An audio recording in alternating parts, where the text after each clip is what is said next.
Hi, everyone. Welcome to another episode of Dr. Gilbert Hosts. Now, Parkinson's disease is often diagnosed as people age, and that is alongside a range of other health conditions. So, as a result, it's very common for a person to face the challenges of managing both Parkinson's and other medical issues. So, today we'll be talking about your other medical problems and how they relate to your Parkinson's disease. Now, this is a topic I get asked about all the time, so I'm sure you already have a lot of questions. We're going to have a short presentation and we'll get into your questions as soon as we are finished with that presentation. So we are very delighted to have a special guest with us today to be addressing this really meaty topic, and that's Dr. Julie Kurek. Dr. Kurek is a movement disorder specialist who's been practicing at Wellstar Medical College of Georgia at Augusta University for the past 10 years. She's the Parkinson's Foundation Center of Excellence Medical Director at Medical College of Georgia. She completed her undergraduate degree at Brown University, attended New York Medical College, completed her neurology residency at Columbia, and her fellowship in movement disorders at the Cushing Neuroscience Institute, both in New York City. Her passion is to optimize the quality of life for those living with Parkinson's disorders by using a holistic approach, addressing not only the motor, but the non-motor symptoms of her patients. In addition, she offers Botox injections and deep brain stimulation and evaluations. She's an expert on all things Parkinson's. Thank you so much, Dr. Kurek, for joining us. Hi, good afternoon. Thank you so much for that lovely introduction, Dr. Gilbert. I'm delighted to be here and dive into this, as you say, meaty topic. This is a question I get very commonly in clinic is when someone has a symptom, a new one or a change, they're like, how do I know if this is my Parkinson's or something else? And, related similar question is if they have a new diagnosis, say diabetes, they want to know how does this impact my Parkinson's? And these are important questions to unpack and think about and answer because it will lead to the most effective management because we want to be treating the right problem with the right medication or intervention. So I'll start with the first one, which is how do I know if the symptom is Parkinson's or something else? And that is tricky because there's a lot of overlap, and that can be tricky for not only physicians but patients, but also their physicians as well. And sometimes it's not so clear where one ends and one begins. And I especially think with the landscape of Parkinson's, where it's a disease that affects you from head to toe in every organ system, it seems like almost anything is possible, and it's hard to know. So thinking about this topic, I was thought about how to illustrate this with, say, one example. And for me, that seemed like blood pressure was a good issue. So if you start having some headaches and you get diagnosed with hypertension, this is unlikely to be your Parkinson's. In fact, Parkinson's usually has the opposite effect, lowering your blood pressure. So that's easy. Moving on to the next slide, you can see when it becomes hypotension that it becomes a little bit more tricky. So there's many things that contribute to that, and you kind of get a sense of the nuances and interplay here. So with hypotension, you might be it sounds obvious, but your blood pressure medications might have been an adequate dose at some point in time is a bit too much at this point in time, and you might have low blood pressure. Then we know that the Parkinson's itself, one of the core features is orthostatic hypotension, or your blood pressure dropping when you stand up, leaving you feeling a little bit lightheaded or off balance. And then to add insult to injury almost, the treatment for the Parkinson's further can worsen the blood pressure issue. It treats the motor symptoms quite well, but it can make constipation and blood pressures worse, and it tends to make it lower. So I usually tell patients to think of their levodopa as another blood pressure lowering agent. And then part of Parkinson's too, you have other symptoms such as urinary incontinence, or you have a blunted sense of thirst. So what happens is that you may be running to the bathroom more often. So you might subconsciously, we can go back to the last slide, please. Thank you. If you might be restricting your fluids or just not having that drive to thirst. So if you dehydrated, your blood pressure volume will be less and therefore your blood pressure will be low. And then sometimes meds for another medical issue. A lot of men have enlarged prostates, and one of the classes of medications to treat that is something that will drop blood pressure as well. And then it could be another diagnosis, for example, diabetes. And diabetes, especially if not controlled, can lead to something called autonomic neuropathy. And that can affect how well your blood pressure is regulated as well. And that's independent from the blood pressure dysregulation in Parkinson's. So it can be a bit of a double whammy. So you can see how all these different things can occur both simultaneously or interplay. So it does get a little tricky. And if we can move to the next slide.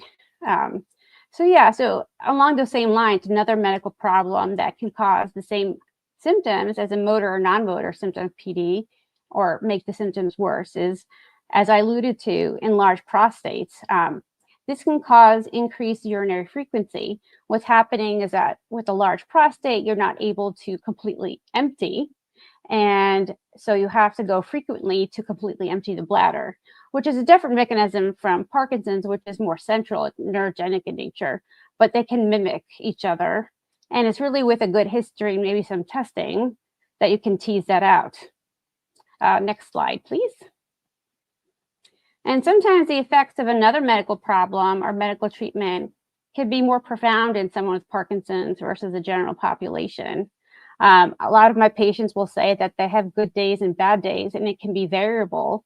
But anytime you add more stress, whether, for example, with chemotherapy, which can cause fatigue in anyone, let alone someone with Parkinson's, fatigue being already such a core feature and difficult to treat one at that, it can result in some really debilitating fatigue. Next slide, please. And sometimes the effect and side effects of medications prescribed for another medical problem can sometimes exacerbate a motor or non-motor symptom of PD. For example, going along still with the cancer example, chemo can cause neuropathy, which can impact gait. We know with Parkinson's, there's postural imbalance, more falls, a sense of imbalance, and having neuropathy where we're not getting good signals from our feet or sensory input that help us balance can make the balance issues even worse. And it can be hard to tell which is due to which.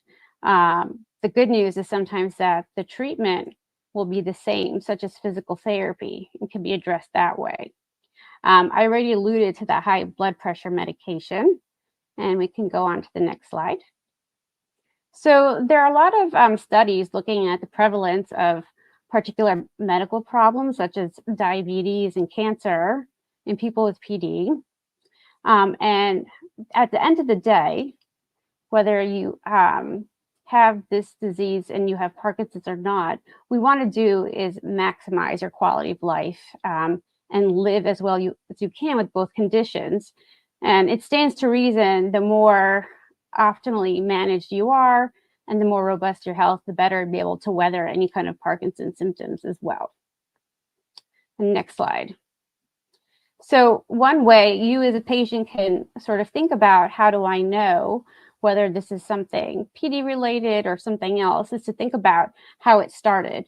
Like if it was sudden and acute, it's probably not Parkinson's.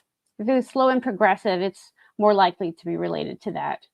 And if they're accompanying symptoms, for example, with the prostate enlargement, if you find that you're straining or having difficulty initiating a urine stream, that might point more towards BPH versus urinary urgency of Parkinson's.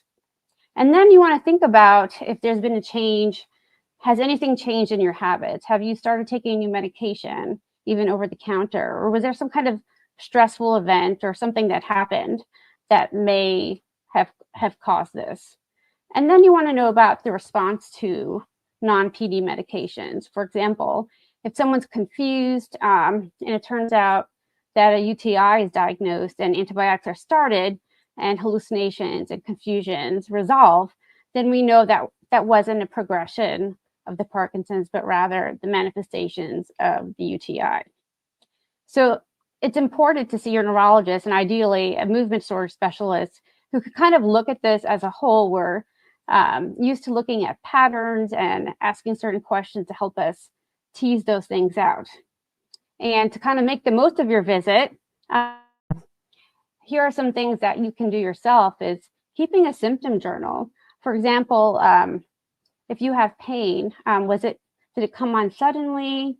Or do you notice that you have more pain right before you're due for your next dose? Sometimes, we could be dealing with arthritis, which of course with the stiffness of Parkinson's, they feed into each other. Or it could simply be an off symptom, sometimes which responds beautifully to levodopa. I had one woman who said that she took her Cinemet for her knee pain. And just communicating openly with your healthcare team and letting them know what you're feeling and what you're experiencing. Sometimes you may not realize that something is Parkinson's related or not, and I would just go ahead and share. And don't be afraid to ask questions. Next, please. An important thing to note is that if there is a sudden change in your symptoms, like a day-to-day, it's more likely than not an infection, which is usually a UTI or a pulmonary infection.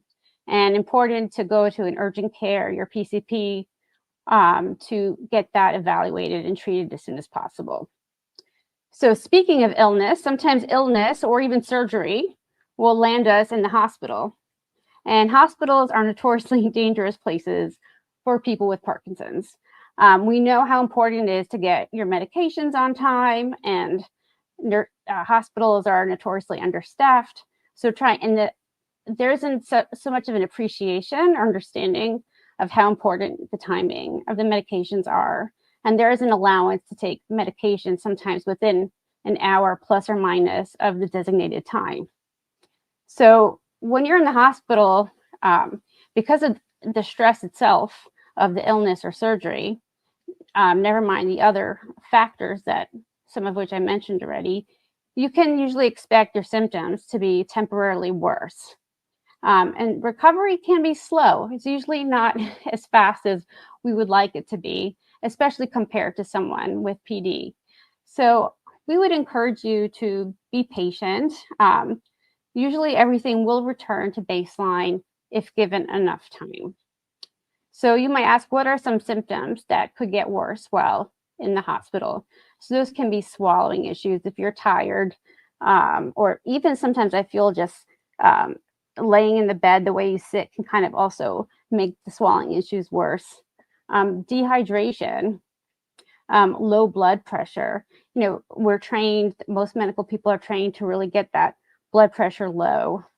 Confusion, you're in an unfamiliar environment. There can be sleep wake confusion.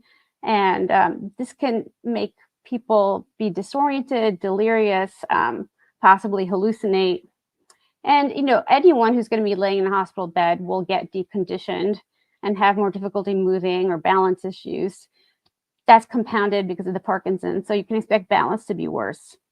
And then urinary dysfunction and UTIs. We usually want to get you out of the hospital as soon as we can, just so you don't get what we call an iatrogenic infection, either a UTI from maybe whether it be hygiene or not being able to use the restroom as much as you want, or exposure to something. And then constipation. It's surgery. Most people are treated afterwards for at least a short course of opioids, and that will worsen the constipation, as will immobility. So next slide, please. So what to do? If you're in a hospital, I mentioned how important it is to take your medication. And usually before a surgery, they'll tell you to be NPO after midnight. So don't take any food or liquid by mouth. And that's to prevent you from aspirating or getting food or liquid down the wrong pipe and getting pneumonia. So what you want to do, and it's possible in many cases, is speak with your healthcare team about taking your PD meds with just a small sip of water. This is allowed in many hospitals, and you can explain that this would lead to better outcomes if you're well treated and less stiff. It stands to reason that you will recover better and do better. If you or your loved one is too drowsy to swallow meds, there are alternative medications that can be used temporarily. So I would ask for a neurology consultation to discuss what those options may be. And as I mentioned, you can never communicate too much. So maintain continuous communication with the medical and nursing staff to explain how important it is to take those meds on time. A lot of people don't really understand and think it's more or less okay within reason, but delays compound and can really result in a lot more morbidity. And some medications, for example, Retari or GoCovery or Crexont or something like that, a little bit, some of the newer meds or more expensive meds may not be on formulary in your hospital. So one possibility is, especially if it's a planned surgery, working with the pharmacy and bringing your own medications and allowing them to dispense your medications instead. So can you go back to the last slide, please, for a second? Okay. I'm sorry. Next one, please. I apologize. So when you are sick or after surgery, it's possible that your sensitivity to the medications will change. Either you'll be more sensitive or less sensitive. I find usually most of the case, people say that the medication isn't working as well. And that's basically the stress of the surgery or illness unmasking and exacerbating your existing symptoms. So in the meantime, sometimes we can make adjustments to the medications, but even if adjustments aren't done over time, your prior dose should be appropriate once again. And it's just good to be aware going into a surgery that certain medications, this class of MAOIs, which you may know as selegiline, rasagiline, or Azilect, and Xadago, sulfonamide, they may need to be temporarily stopped prior to procedure. And that is because it's thought to interact with some anesthetics and some other medications. That is a little bit of an outdated kind of approach. This is really more applicable to non-selective MAOIs. And the ones that I mentioned for PD are selective in small doses. So they usually should not cause problems, but it's still good to kind of work that out ahead of time. And it never hurts to be extra cautious. And there's lots of medications that should not be given to people in the hospital. So I already mentioned a couple things that can happen. People may hallucinate, get confused, and also after surgery, the medications can make you quite nauseous. Now, the problem with those medications is that some of them can block dopamine. They're antipsychotics that are given hallucinations that can really make Parkinson's symptoms much worse, as you can imagine. And same thing for anti-nausea medications. There are nausea medications that are safe to take, but we want to make sure that the team is aware to not take the ones that block dopamine. So next, please. So in summary, it's a good idea, just in general, to keep a list of all your medications, including over the counter. And I would recommend including the dose and the amount and timing, how often you're taking it. Communicate with your team. Advocate for yourself if you're not comfortable about something or have questions. Please feel free to do. You'll be the best advocate for yourself, and empower and educate yourself by coming to webinars and different events like this, so you can know what to anticipate or know what might be Parkinson's related and have some tools and tips as to what to do when situations arise. So with that, I can conclude the slide portion, and now we can open it up to questions that you guys might have. Fantastic. Thank you so much. That was extremely organized. There's a lot of information, and hopefully people were, had some of their questions answered as you went. That was great. Thank you so much. So our first question is from Debbie. So she asked a multifaceted question and probably a few things to unpack here. Debbie was diagnosed with Crohn's when she was 4, and then hypothyroidism at 40. Maybe 40 years ago. Okay, so she has 2 potentially autoimmune conditions.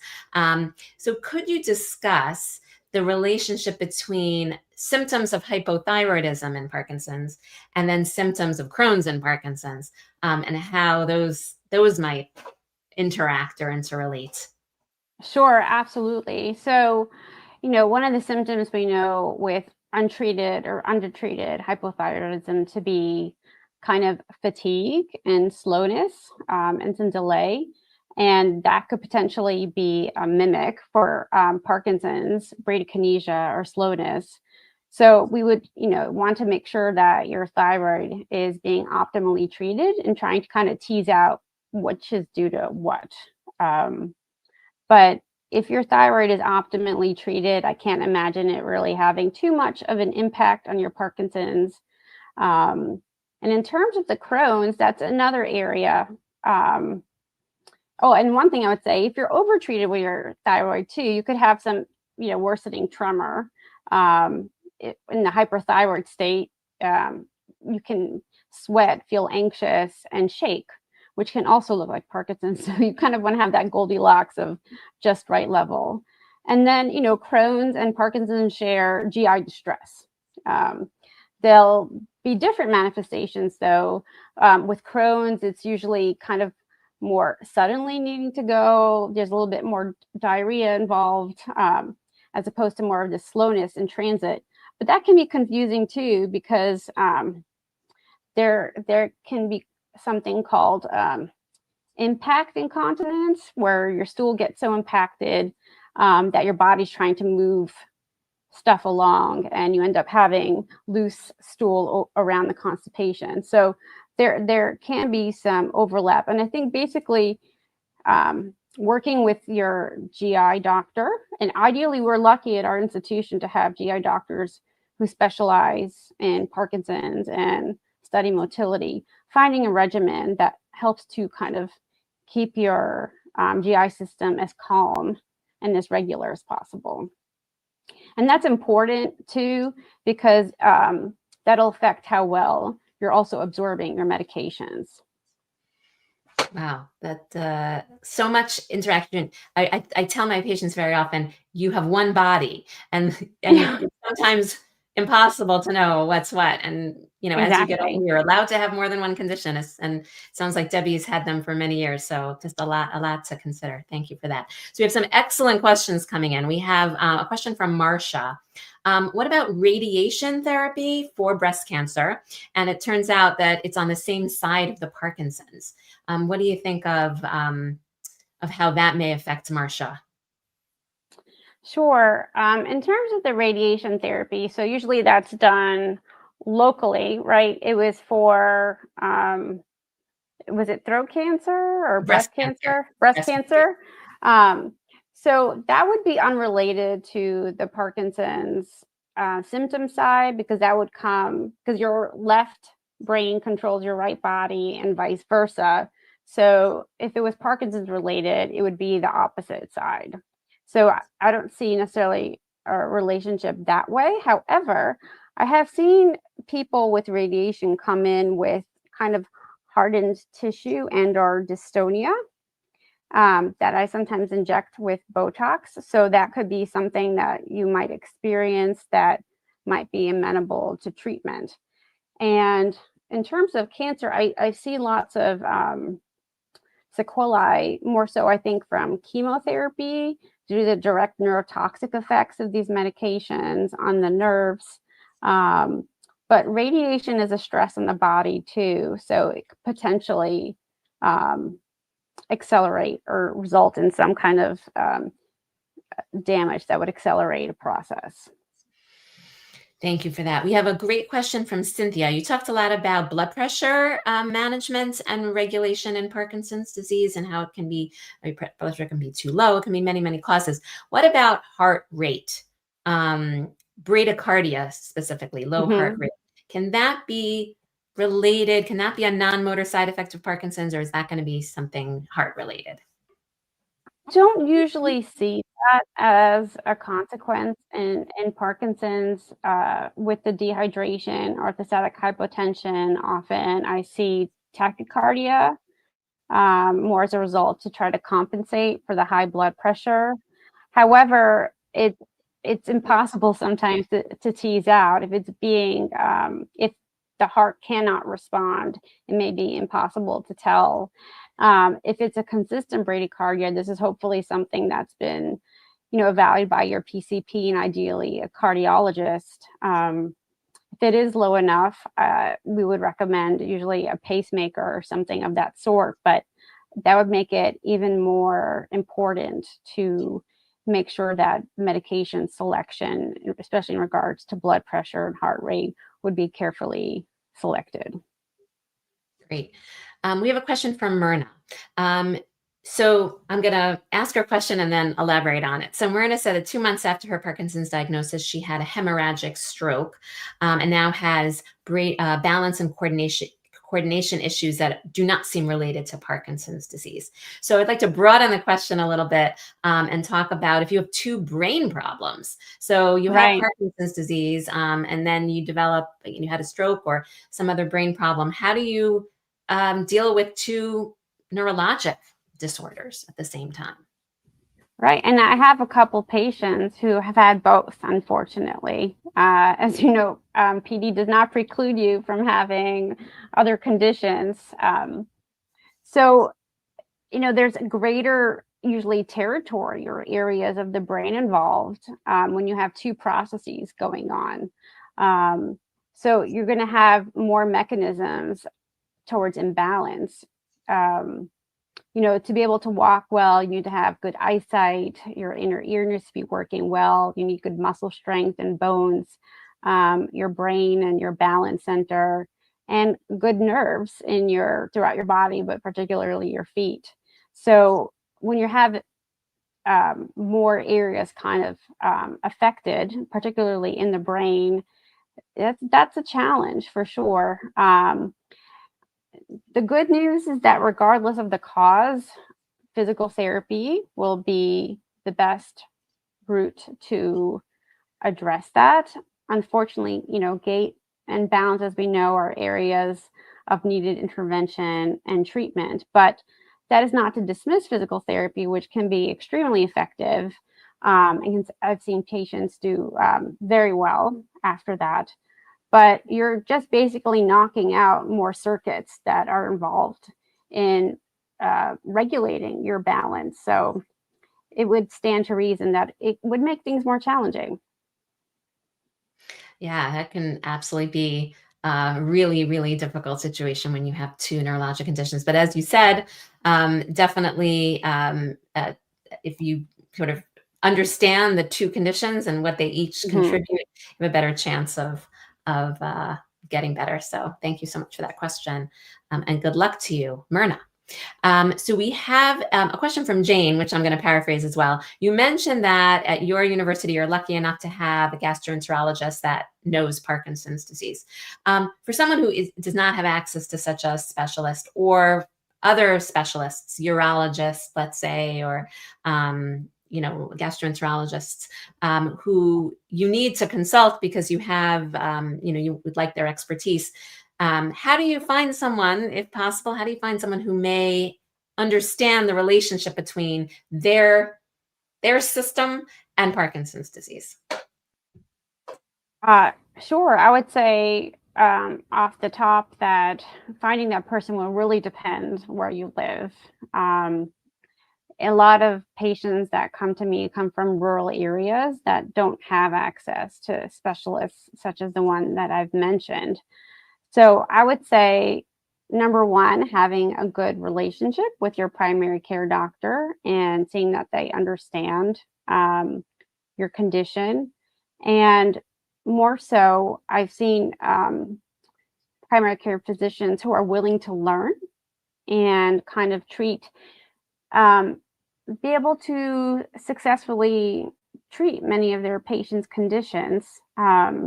So I think in that regard, a lot of some of the onus will be on you to kind of empower yourself and read resources and maybe share with your physician as well. But most importantly, making sure you're working with somebody who's willing to learn and work with you.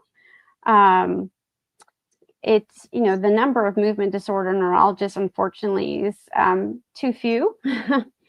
And so a lot of the lion's share of a lot of Parkinson's care will be not even by general neurologists, but by primary care physicians. So I think the more we can kind of advocate for education of our like primary care and internists and specialty colleagues, the better. For myself personally, I kind of feel like I'm almost have a role of a primary care physician because I treat all these things as they're related to Parkinson's, and sometimes I get nervous, to be honest, allowing someone else to treat them, for example, with prostate issues, because then they might be put on a medication that really drops their blood pressure and they don't do well. So I think just knowing some of these facts, going in and seeking out specialists. Sometimes I think telemedicine has really kind of widened the net through which you can search for other providers. And so that's another thing to consider that wasn't available as much pre-COVID. Yeah. Do you have any other thoughts on that, Dr. Gilbert? Yeah, no, those are all really good ideas, really good thoughts. And I think you're right. Sometimes asking your movement disorder neurologist to tackle the problem may be a better strategy than Yeah, finding someone who isn't as familiar with Parkinson's, who may be a gastroenterologist, for example. But yeah, we do need to train more of these of specialists and people who don't necessarily consider themselves Parkinson's specialists to understand the condition better, because right. people do need those specialists. So I don't have a great answer. So Yeah. thank you for raising that for us. Lot of good questions. So here's one that I get asked a lot about. I'm curious to hear what you have to say about this. So the symptom of shortness of breath. Mm-hmm. Many people will complain of shortness of breath. It's not sort of classically on the list of non-motor symptoms of Parkinson's. And so they will go to a pulmonologist and get a workup, and may or may not have a lung problem, but may be left with this shortness of breath. So what are your thoughts on shortness of breath and its relationship to Parkinson's disease? Sure, absolutely. I have a couple of patients, one in particular who's a young onset who really suffers with this. And I believe that his issues are twofold. One, when he feels overwhelmed by everything and he gets very anxious, kind of worrying about the future, he has 3 kids. He will sometimes, circle around in his thoughts and frankly have a panic attack and have difficulty breathing. At the other times, it's an off symptom for him. We know that, the diaphragm and the breathing muscles can respond to medication and can be affected by Parkinson's, though that's less widely kind of known or acknowledged. Hopefully, sometimes these do respond to increases or changes in medication. So it's important to kind of think about the timing of when these symptoms happen. Do they happen like when you think about it before you're due for your next dose, when you look back and think about the times? And that's why I was like, it would be helpful to keep a journal, because then you start seeing the patterns, and the more information you can provide your specialist, the more they're able to help you. And sometimes it's a little bit of both, like we've been saying. I think there's anxiety and off, and he has anxiety as part of his off. So, trying to optimize both anxiety and his levodopa or whatever dopaminergic medications he's on would be the strategy that I tackle. Great, thank you. So I think that highlights one of the things that's actually, we'll get another question that sort of has the same theme, that sometimes a symptom, the reverse from what you were saying before. Sometimes another medical problem has impact on Parkinson's disease, but sometimes the symptom is due to Parkinson's disease, but Right, people have not necessarily considered it as part of the Parkinson's disease because it isn't sort of right. classically thought of. Well, that's Deborah's question, which is, I think somewhat related. Does Parkinson's disease cause your feet to change? My right foot has twists inward, and my feet hurt.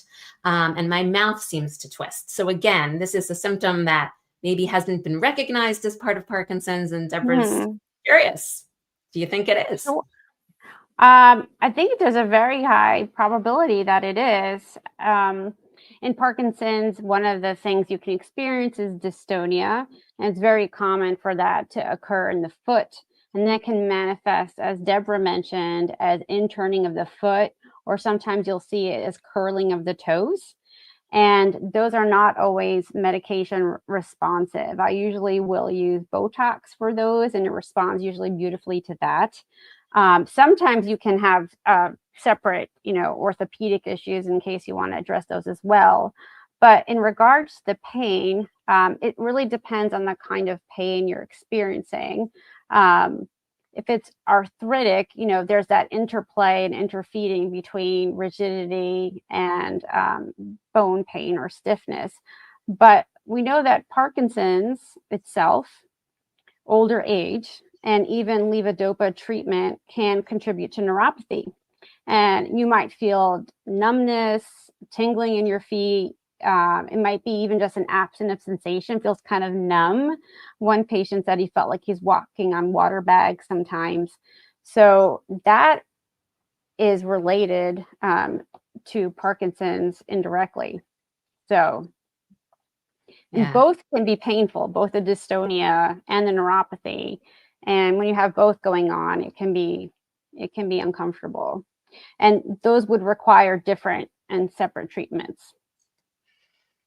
Great. Thank you so much, Deborah, for that question. That was very helpful. So we are rapidly running through our time. Okay. I want to get to a couple more, which are extremely common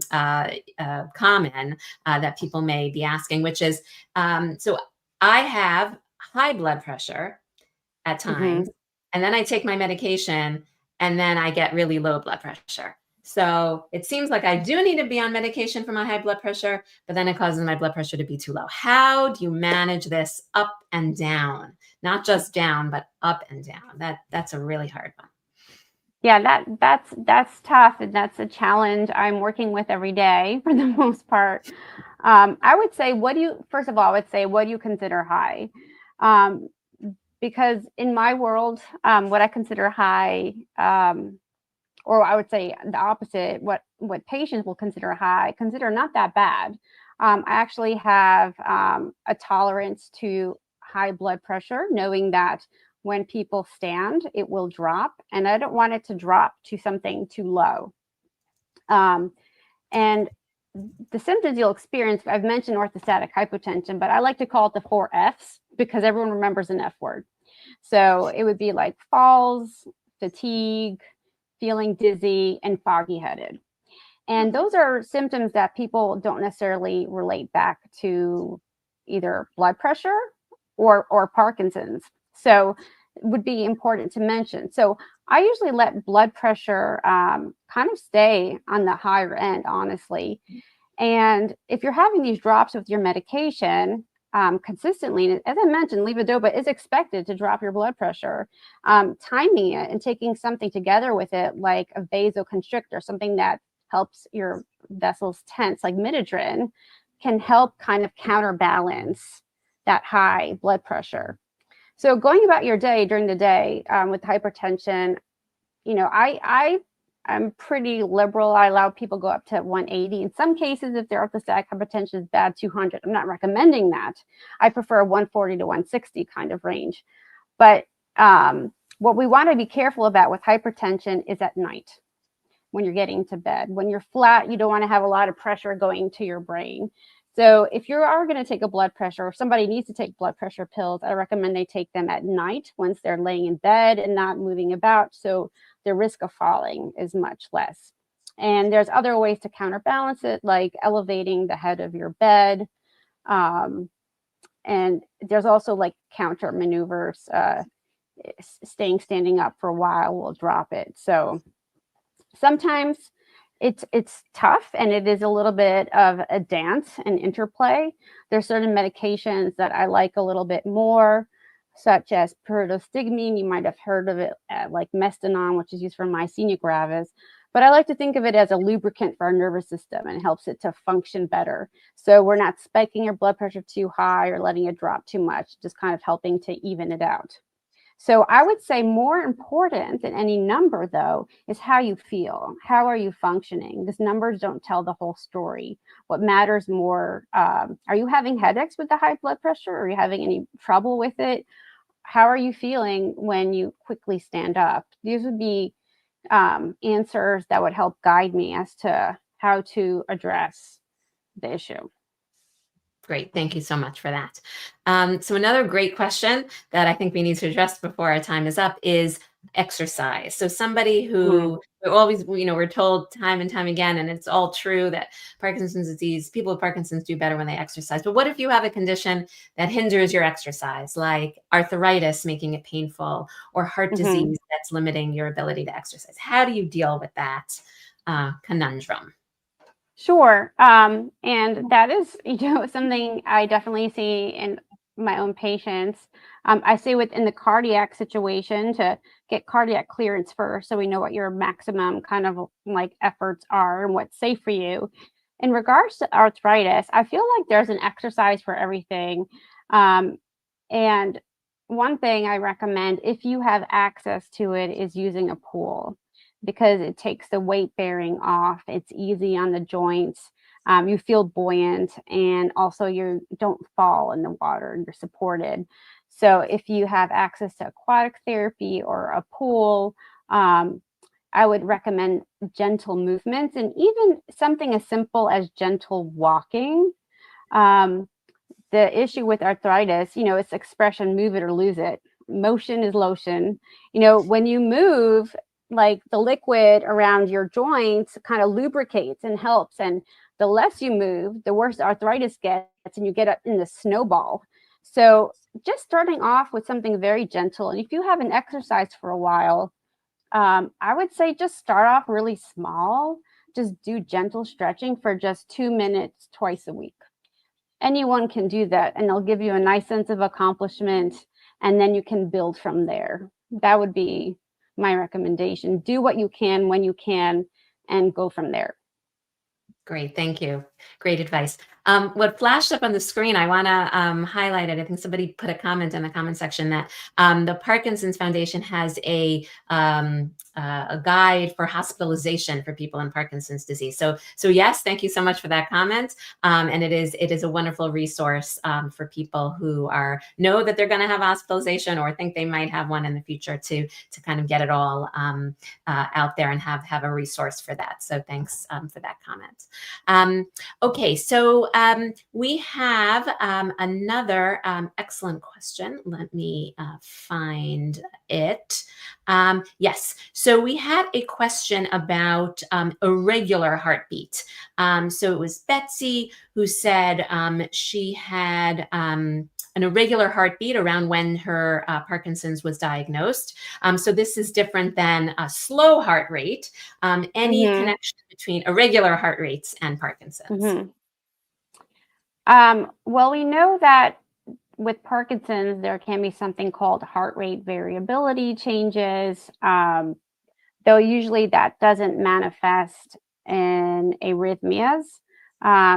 Usually it's a more kind of global effect that you'll see with that, just kind of response to exercise or movement or that kind of thing, but not an irregular heartbeat. Usually that has more to do with something inside the heart, the way signals are being transmitted.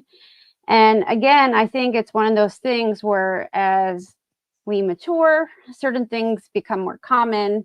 And I think, irregular heartbeats get more common, as is Parkinson's, so it's inevitable to have both. But that being said, we have nervous system innervation, like I said, to our blood pressure, to our heart. So could it possibly play some role, with possibly decreased response to changes in heart rate? Maybe.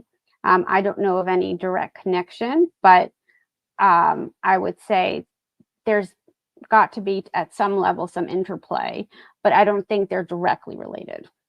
Great, thank you. So we are amazingly at the end of our time together. So we have one last question and then we are going to wrap up. And so this is an interesting question.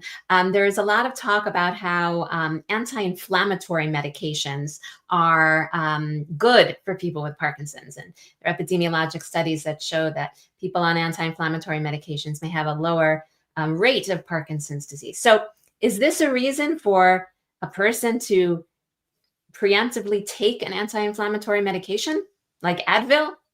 Yeah, not yet. There's definitely a lot of disease processes, underlying things or commonalities is inflammation. And there's thought to be definitely inflammation / neuroinflammation playing a big role in Parkinson's. One of the reasons to talk about comorbidities, there's been a lot of interest in the GLP-1 drugs in treating diabetes and potentially having some neuroprotective effect on Parkinson's as it has anti-inflammatory effects. Yes, there has been data that has been supportive of these anti-inflammatories being potentially helpful, but there's not enough information yet to make that evidence-based or something that we can recommend to our patients. And if you are taking Advil, you need to just be mindful of, again, other medical conditions. We want to not replace one problem with another. You can more vulnerable to ulcers. So you have to make sure you're either taking something to protect you from your stomach acid or having some food. And if you have kidney issues, that's definitely something you don't want to be taking regularly. If you happen to need, because arthritis is very common, to take an anti-inflammatory, I would consider it potentially a bonus as maybe something down the line that we can show that was helpful. But at present, I would not go and start Advil, start popping that as a potentially protective mechanism. Great. Thank you very much for that clarity. Thank you. So on that note, I want to really thank Dr. Kurek for all that fantastic information, very clear answers to many questions. Thank you so much. And thank you everyone for asking your questions and for joining and participating. So if you know someone who missed this program, or if you join late, if you want to watch again, it's going to be on our YouTube channel momentarily. So go there and you can view the whole thing again. And don't forget when you're there to subscribe to our YouTube channel so you can watch new videos and other live broadcasts. So for additional information and resources, please visit our website at apdaparkinson.org. A lot of information there, and hopefully you'll find that useful. Our next broadcast will take place Thursday, June 12th from 3 to 4 p.m. Eastern Standard Time. We will be joined by Dr. Okeanis Vow, and she will be talking about climate, weather, and Parkinson's disease. That should be another fascinating discussion, so make sure to register today. Stick around for a few final messages, and before I go, I want to say thank you again for joining us. Thanks for all your questions, and we hope to see you again on another APDA program soon. Have a great afternoon.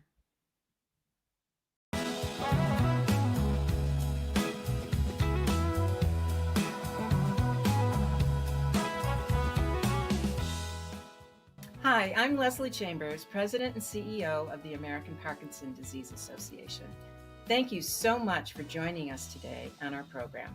Every day, APDA is committed to providing helpful programs just like this one, as well as a wide variety of support groups, exercise classes, and educational programs to support the Parkinson's disease community.